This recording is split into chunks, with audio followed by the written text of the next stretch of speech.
Fire fighter ने लड़की की आंख से एक छोटा कीड़ा निकाला, लेकिन चिंता की बात यह थी कि वहां सिर्फ एक नहीं बल्कि पूरे जार भर कीड़े थे।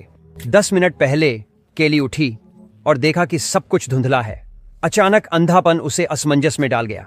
फायर फाइटर्स जल्दी पहुंचे, लेकिन वह दरवाजा खोलने के लिए कुछ भी साफ नहीं देख पा रही थी। कोई विकल्प न होने पर फायर फाइटर्स को दरवाजा तोड़ना पड़ा। केली ने कहा कि उसकी दृष्टि हमेशा अच्छी रही है, लेकिन आज सुबह उठते ही उसे कुछ भी नहीं दिखा।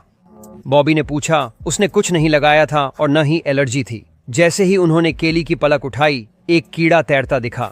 वो क्या था? क्या लगा? जैसे मेरी आंख में कुछ हिल रहा है। ओह, कुछ कीड़े जैसा।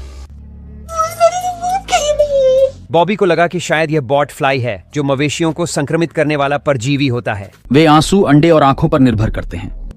केली ने तुरंत कहा कि उसका मवेशियों से कोई संपर्क नहीं हुआ और वह हैमबर्गर भी नहीं खाती। उसने अनजाने में अपना पेशा बता दिया। पता चला कि केली योग प्रशिक्षक थी और उसने जो सिखाया वह बकरियों पर निर्भर बकरी योग था, जो कोर ताकत को प्रशिक्षित करता था। जल्द ही हैन ने केली की आंख से पहला छोटा जीव निकाल लिया। केली ने कहा कि यही उसका काम है। हैन ने उसे भरोसा दिलाया कि अगर बकरी योग उसकी पसंद है तो उसे इसे साहस से करना चाहिए, लेकिन भविष्य में चश्मा पहनना याद रखें।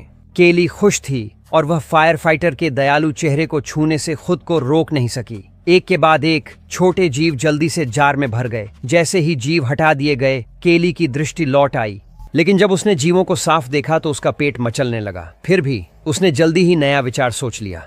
क्या खरगोशों के पेट में कीड़े होते हैं? शायद खरगोश योग भविष्य है।